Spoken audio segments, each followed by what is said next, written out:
Assalamualaikum warahmatullahi wabarakatuh. Selamat datang kembali di channel Radio Story. Masih bersama dengan saya, Mas Alan. Untuk kisah kali ini masih melanjutkan dari kisah yang sebelumnya, yaitu kisah yang berjudul Tumbal 7 Gadis Perawan. Tanpa basa-basi lagi, mari kita dengarkan.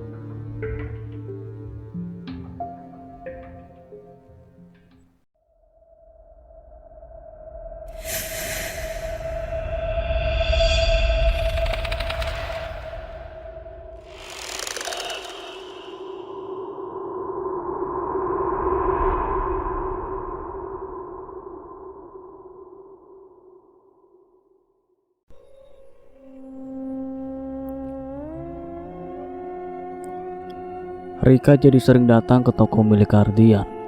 Seperti hari ini, ia datang hanya ingin menemui Ardian. Ardian yang berada di ruangannya pun terkejut dengan kehadiran Rika yang begitu berani. "Ada apa? Jika ingin membeli pakaian, ada di lantai bawah," tanya Ardian. Rika menggeleng. "Aku hanya ingin menemuimu.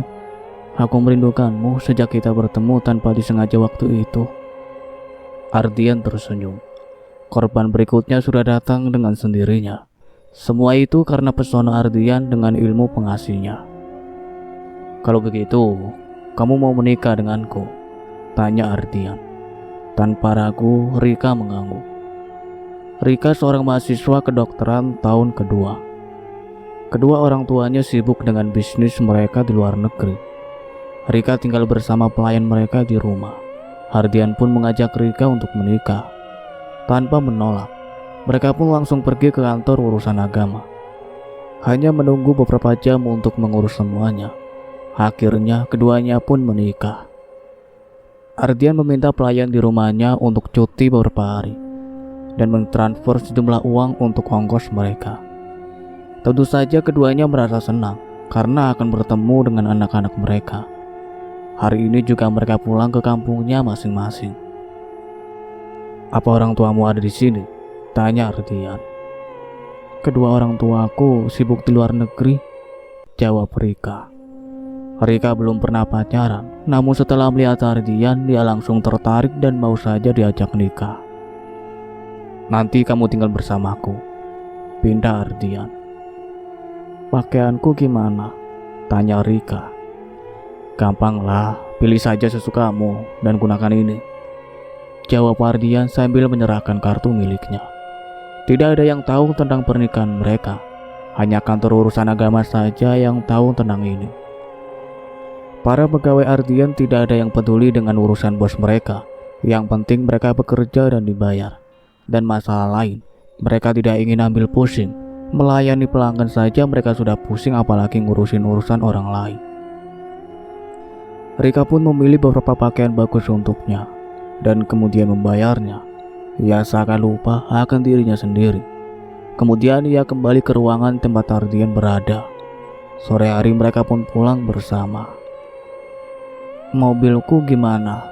tanya Rika. "Kamu antar dulu mobilmu. Aku akan mengikutimu hingga ke rumah. Setelah itu kita sama-sama pulang ke rumahku," jawab Ardian. Rika mengangguk. Pokoknya apapun yang dikatakan oleh Ardian selalu diikutinya. Ardian tidak masuk ke dalam rumah saat mengantar Rika. Dia hanya menunggu di dalam mobil. Sedangkan Rika hanya mengantar mobil, setelah itu kembali keluar dan pergi bersama Ardian. "Kita kemana dulu?" tanya Ardian. "Makan malam dulu, setelah itu baru ke rumahmu," jawab Rika. Ardian pun melajukan mobilnya mencari restoran mewah. Mobil pun terparkir sempurna saat mereka tiba di tempat yang dituju. "Ayo," Ardian menggandeng tangan Rika. Dengan senang hati Rika menyambutnya. Mereka duduk paling pojok. Pelayan datang dengan senyum khasnya menghampiri mereka.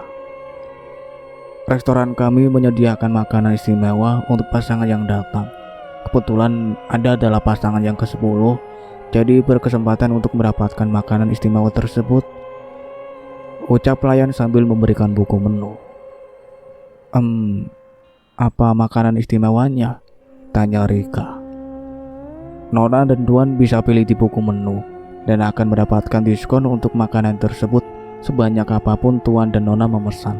Maka akan mendapatkan diskon 50% dan juga ada hadiah berupa bingkisan dari kami. Itu berlaku untuk malam ini saja, jawab pelayan itu panjang lebar. Kemudian mereka pun memesan menu yang ada di buku tersebut. Tidak banyak, nanti takutnya tidak habis. Terima kasih tuan, nona, mohon ditunggu sebentar, ucap pelayan tersebut. Pelayan lain datang dengan membawa bingkisan yang dimaksud. Rika tidak sabar, ingin melihatnya. Dia pun langsung membukanya. Wah, cantik sekali, terima kasih mbak, ucap Rika. Sepasang jam tangan khusus untuk pria dan wanita. Rika pun sudah tidak sabar ingin memakainya. Rika juga memakaikan jam tangan tersebut pada Ardian. Ardian pun tersenyum saat Rika memakaikan jam tangan tersebut. Setiap pengunjung yang beruntung akan mendapatkan hadiah yang berbeda-beda. Pesanan mereka pun tiba. Ardian dan Rika pun mulai makan. Setelah selesai, Ardian pun membayar makanan tersebut. Jam 8 malam mereka pun pulang ke kediaman Ardian. Dalam perjalanan tidak ada yang bersuara. Tiba di rumah, terlihat rumah ini sepi. Tiba-tiba Rika merinding. Saat keluar dari mobil, ia pun merapatkan tubuhnya pada Ardian. Rika merasa rumah ini sangat aneh dan angker.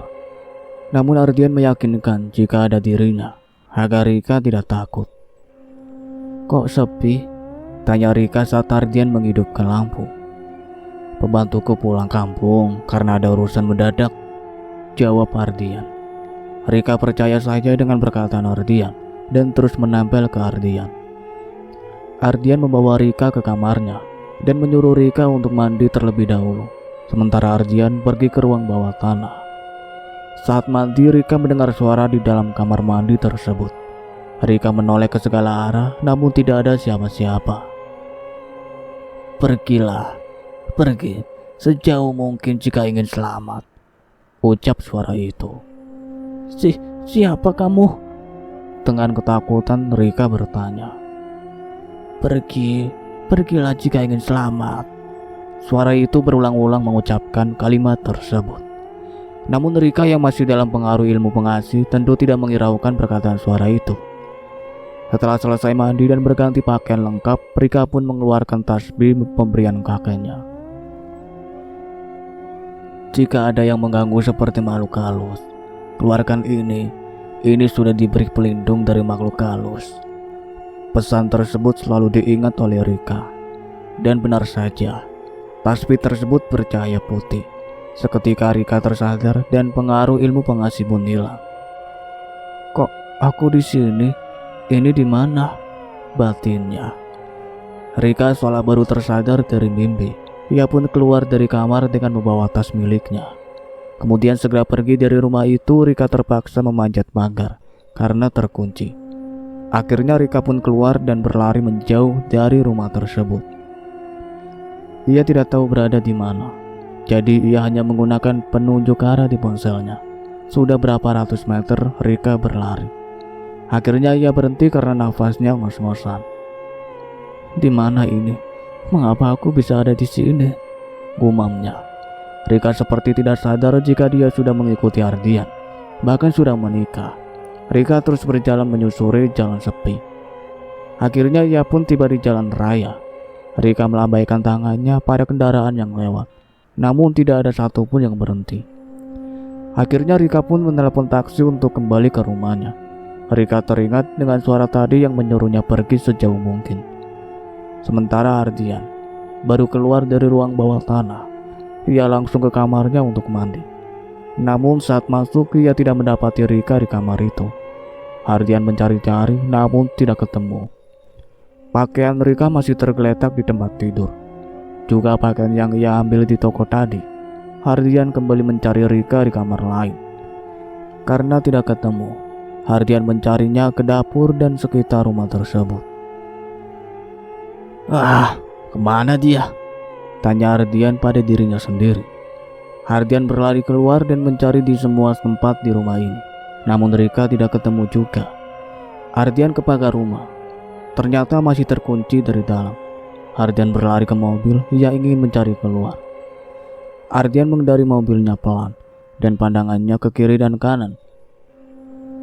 Kemana dia? Mengapa dia bisa kabur? Kumam Ardian. Ardian teringat rumah Rika dan ia langsung menuju ke sana. Sementara Rika yang sudah tiba di rumahnya langsung masuk dan meminta sopir taksi untuk menunggu. Rika berlari masuk ke dalam rumah.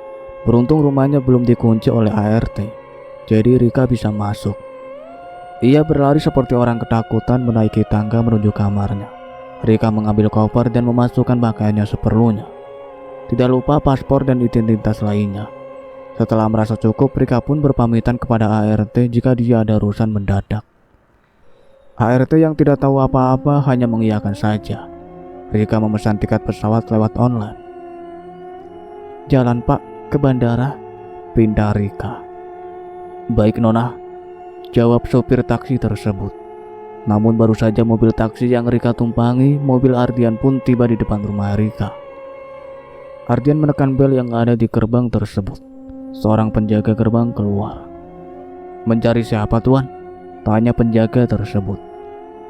Apa benar ini rumah Rika? Saya temannya Rika. Tanya Ardian. Maaf, kami tidak bisa menerima orang asing, ucap penjaga satunya. Tapi saya temannya Rika pak. Suara Ardian naik. Namun penjaga masih tidak ingin membukakan pintu, karena sebelumnya nona mereka sudah berpesan. Maaf tuan, kami hanya menjalankan perintah dari nona kami, jawab penjaga. Ah, Rika! Ardian berteriak. Jika tuan tidak pergi kami akan laporkan polisi, kata penjaga mengancamnya. Hah, sial, umpat Ardian. Ardian pun kembali dengan perasaan kecewa. Korban sudah di depan mata namun berhasil kabur. Aku harus mencari penggantinya. Harus. Rika sudah tiba di bandara. Dengan terburu-buru ia keluar dari mobil taksi setelah membayar 3 kali lipat ongkosnya. Tentu saja sang sopir merasa senang. Tidak sia-sia ia mencari penumpang malam-malam. Rika pun masuk ke dalam dan melakukan pemeriksaan. Ia akan menetap di luar negeri bersama orang tuanya. Ardian tiba di rumahnya setelah keluar dari mobil. Ardian pun berjalan gontai ke kamarnya. Tengah malam, Ardian dikejutkan dengan suara gaduh di bawah. Ia berjalan keluar kamar, ingin melihat apa yang terjadi. Namun saat di bawah tidak ada apa-apa. Tapi lampu hidup sendiri kemudian mati sendiri. Dan juga kursi meja bergerak sendiri. Tampakkan wujud kalian, tantang Ardian. Kursi dan meja kembali ke tempatnya semula. Namun barang-barang lain seperti vas bunga dan sebagainya melayang ke arahnya. Ardian menghindar, dan barang-barang tersebut pun kembali ke tempatnya semula. Kini pisau dan peralatan lainnya melayang ke arah Ardian. Ardian berlari, tapi pisau mengejarnya, sehingga menikam punggungnya. Suara tawa menggema di rumah itu. Kau telah gagal memberikan sesembahan untukku. Kau harus menerima hukuman. Ampun bah, beri aku peluang. Akan aku cari gantinya. Baiklah, aku berikan kau 1 peluang. Tapi jika gagal kamu tanggung sendiri akibatnya. Baik, aku akan secepatnya mencari penggantinya. Suara itu pun menghilang bersama tawa yang menggelegar. Ardian yang terluka pun terbangun. Di mana aku harus mencarinya? Batin Ardian. Ardian mencuci pisau tersebut kemudian menyimpannya kembali di dapur. Ia kembali ke kamarnya untuk mengobati lukanya. Beruntung hanya mengenai punggung bagian bau, jadi tidak terlalu fatal. Setelah mengobati lukanya, Ardian pun tertidur. Pagi harinya, Ardian terbangun dan mendapati dirinya sudah sembuh, seperti tidak terjadi apa-apa padanya. Ardian menatap punggungnya yang terkena pisau, namun tidak ada tanda-tanda jika ia terluka. Aneh, semalam aku jelas-jelas terluka. Hari ini Ardian ingin mencari pengganti Rika. Dia masih belum mengerti mengapa Rika bisa kabur.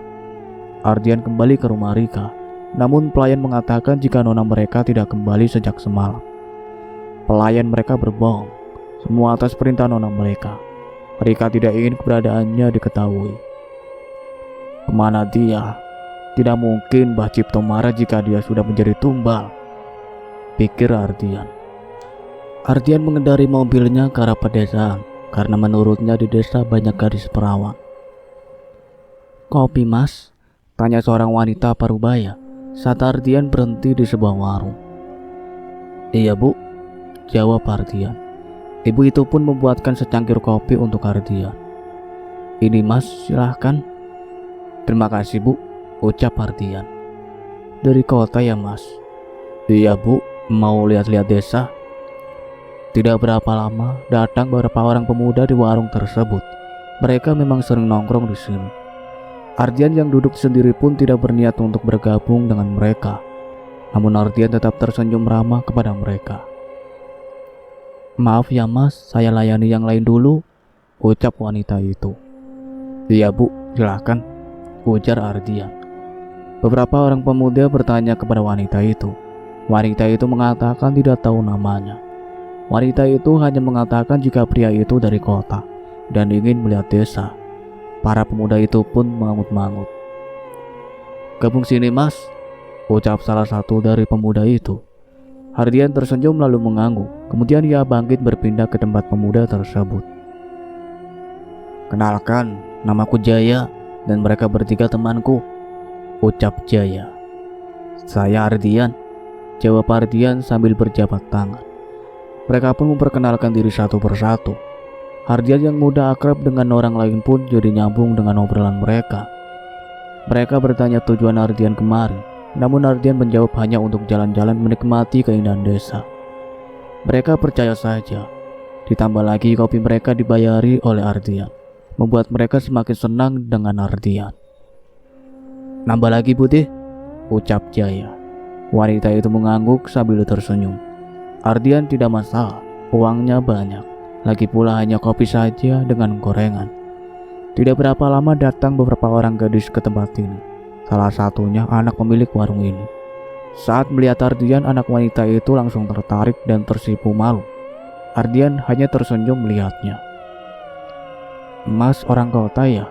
tanya gadis itu. "Iya," jawab Ardian. Pesona Ardian mulai keluar, namun hanya pada gadis itu. Yang lainnya melihat Ardian biasa-biasa saja. "Saya Lia, Mas. Kalau Masnya siapa?" tanya Lia. "Ardian, namaku Ardian."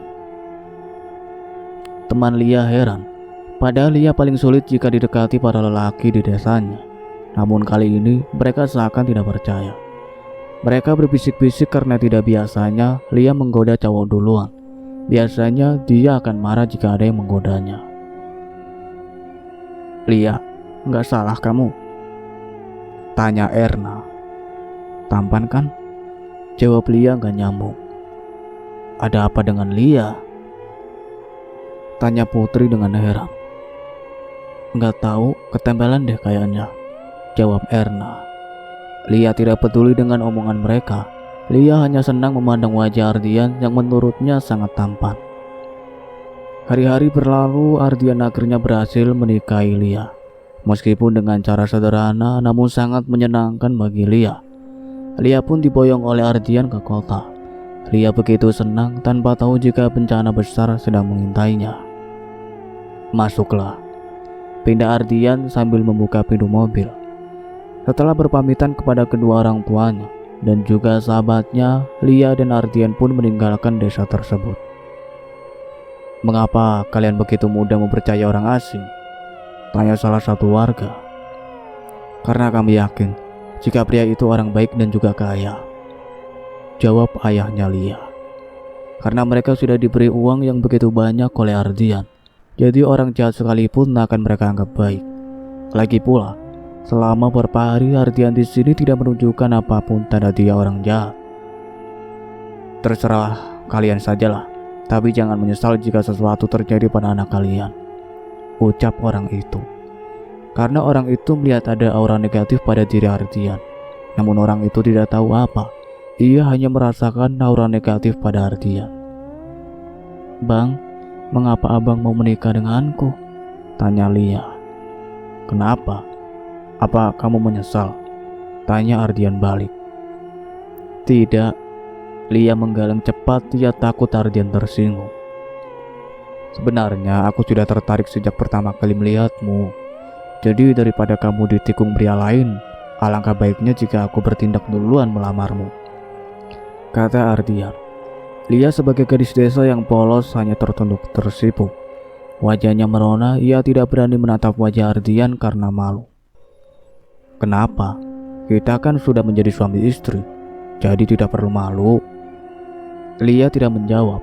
Ia hanya menoleh ke Ardian sekilas kemudian menatap ke depan. Akhirnya mereka tiba di rumah milik Ardian. Rumah itu masih sepi karena ART belum kembali. Ini rumah abang? Tanya Lia. Iya, masuklah. Rumahnya sepi karena ART pulang kampung, jawab Ardian. Ardian mengiring Lia untuk masuk. Tadi mereka singgah terlebih dahulu di restoran untuk membeli makanan. Karena sudah sangat sore, jadi Ardian membeli makanan agar tidak perlu memasak. Ardian meletakkan kotak makanan di kulkas. Nanti baru dipanaskan. Ardian pun mengantarkan Lia ke kamar. Kali ini Ardian tidak ingin kecolongan lagi. Ia pun menunggu Lia di kamar. Takut Lia kabur seperti Rika. Lia langsung diminta untuk mandi terlebih dahulu. Baru setelah itu giliran Ardian menyiapkan pakaian yang bagus untuk Lia. Sebagai gadis desa tentu saja ia merasa begitu senang. Setelah keduanya selesai mandi, mereka pun turun ke bawah untuk makan malam. Ardian melayani Lisa dengan sangat baik, seperti menghidangkan makanan di atas meja yang sudah ia panaskan tadi. Makanlah, masih kamu lapar kan? Tanya Ardian. Lia hanya mengangguk. Keduanya makan dengan diam, tanpa ada suara yang keluar. Namun setelah selesai makan, barulah Lia bertanya. Abang tinggal sendiri? Iya, aku tidak punya orang tua. Mereka semua sudah tiada, jawab Ardian. Lia pun mangut-mangut. Ia menoleh ke kiri dan kanan, melihat seisi rumah tersebut. Ardian menyalakan televisi dan kembali duduk di samping Lia. Mau nonton acara apa? Tanya Ardian. Apa saja, yang penting bagus. Sinetron juga boleh, jawab Lia. Ardian mencari-cari channel yang sekitarnya bagus acaranya untuk ditonton. Akhirnya pilihan mereka jatuh pada televisi swasta yang menayangkan sinetron. Tidak ada tanda-tanda keanehan saat ini. Semua nampak begitu sangat tenang. Ardian ke dapur untuk membuat kopi. Kebetulan Lia juga mau. Beberapa saat kemudian, Ardian membawa 2 cangkir kopi dan makanan ringan. Mau? Tanya Ardian sambil menyodorkan keripik kentang yang masih utuh bungkusannya. Mau, aku suka ini, jawab Lia. Keduanya asik menonton hingga beberapa acara televisi pun selesai. Ardian dan Lia pun kembali ke kamar. Tengah malam, Lia merasakan tubuhnya terasa kaku tidak bisa digerakkan. Di sampingnya ada suaminya yang duduk bersila sambil merapal mantra. Entah apa yang ia baca. Lia bisa melihat dan mendengar, namun tidak bisa mengeluarkan suara. Dengan puluhan lilin sebagai penerangan, Lia berbaring di atas ranjang tunggal yang sudah disediakan di ruangan itu. Tidak berapa lama muncul sosok menyerupai Ardian, namun lebih tampan dan lebih gagah dari Ardian. Lia melihat di ruangan ini ada 2 Ardian, namun dia tidak bisa bersuara untuk berteriak. Bagus, sesembahanmu kali ini tidak mengecewakanku, ucap Tibir. Kemudian dia tertawa. Suara tawanya terdengar menyeramkan bagi Lia. Namun Lia seperti patung yang tidak bisa bergerak. Tubuhnya kaku, namun matanya bisa melihat dengan jelas. Tolong, jangan apa-apakan aku, tolong. Namun semua itu hanya bisa ia ucapkan dalam hati, karena lidahnya terasa keluh untuk berbicara. Bang Ardian, apa yang akan kamu lakukan? Tolong aku. Tolong. Lia hanya bisa berkata dalam hati. Air matanya menetes dari kedua sudut matanya. Sementara Tibir sudah melancarkan aksinya. Lia hanya bisa pasrah karena ia tidak bisa berbuat apa-apa. Sementara Ardian masih duduk bersila di samping ranjang tempat Lia berbaring. Roh Lia pun bangkit keluar dari tubuhnya melayang dan berdiri menyaksikan semuanya. Tidak berapa lama roh Lia pun menghilang setelah Tibir melakukan aksinya. Tibir pun tertawa, lalu berubah wujud menjadi Mbah Cipto. Aku beri kamu kekayaan yang berlimpah. Tapi ingat, masih ada 4 lagi untuk kau berikan kepada aku sebagai tumbal di malam pertama. Iya mbak. Kemudian Mbak Cipta pun menghilang bersama lenyapnya tubuh Lia. Ardian pun menghela nafas. Maafkan aku terpaksa melakukannya, batin Ardian. Sebenarnya ia sadar itu salah, tapi karena ia sudah terjebak dan terjerumus dalam tipuan setan. Hanya ambisinya untuk menjadi kaya sehingga menghalalkan segala cara. Kini kekayaan Ardian semakin bertambah. Ia ingin secepatnya menyelesaikan semua ini dan kembali ke desanya untuk menikahi gadis yang dicintainya. Ardian kembali ke kamarnya setelah selesai melakukan ritual tersebut. Ia kemudian mengirim pesan kepada kedua pelayannya untuk kembali kemari. Dan pelayannya meminta waktu 2 hari lagi karena di desanya sedang ada acara pesta pernikahan tetangganya. Ardian pun mengiyakan saja. Kemudian ia masuk ke dalam kamar mandi untuk membersihkan diri. Ardian merenung. Tiba-tiba lampu di dalam kamar mandinya padam. Ardian berjalan keluar. Namun karena licin ia pun tergelincir dan jatuh. Ardian seketika pingsan. Kemudian lampu pun kembali menyala. Bayangan putih melintas di depan Ardian yang pingsan. Kemudian bayangan itu pun menghilang. Ardian membuka matanya. Ternyata hari sudah pagi. Ardian merasakan kepalanya sangat pusing. Karena kepalanya terbentur dengan kuat ke lantai. Itulah yang menyebabkan ia pingsan. Apa yang terjadi? Mengapa aku tidur di sini? Batin Ardian. Dia teringat semalam jika lampu di rumahnya mati dan dia terjatuh karena licin. Ardian memegangi kepalanya yang terasa sakit. Sepertinya aku harus ke dokter untuk periksa, batin Ardian. Ardian pun berganti pakaian dan ia akan memeriksa dirinya. Takutnya dia akan gagal otak. Dengan kekayaan yang ia miliki, Ardian kini sedang berada di sebuah bar di kota ini. Ia mengajak semua pengunjung bar untuk berpesta. Bermacam-macam minuman dari minuman ringan hingga yang beralkohol ada di sini. Dengan dentuman suara musik, Ardian berjoget. Hayo, enjoy semuanya, malam ini kita party, seru Ardian sambil memekik keras. Karena suara musik yang begitu keras sehingga saat berbicara pun harus berteriak. Namun ada juga yang berbisik bila saling berdekatan. Saut mereka semua, padahal mereka tidak saling kenal. Pria itu benar-benar orang kaya, ucap pengunjung satu kepada rekannya. Paling orang kaya baru yang lagi pamer, jawab rekannya. Saya sudah melihat mobilnya, keluaran terbaru dan sangat mewah. Sudah pasti dia benar-benar orang kaya yang royal. Pengunjung lain menimpali. Mereka bisa mengobrol dengan leluasa karena berada di dalam ruangan VIP yang tidak bising. Ardian benar-benar lupa daratan saat ini. Uang yang ia bawa ia ambur-amburkan di depan pengunjung. Mereka tentu saja berebut memunguti uang tersebut, terutama para wanita yang haus akan uang. Ambil semuanya, saya orang kaya, ucap Ardian dengan suara lantang. Ardian sudah semboyongan karena mabuk. Dia yang belum pernah minum alkohol tiba-tiba minum dan itu cepat membuatnya mabuk.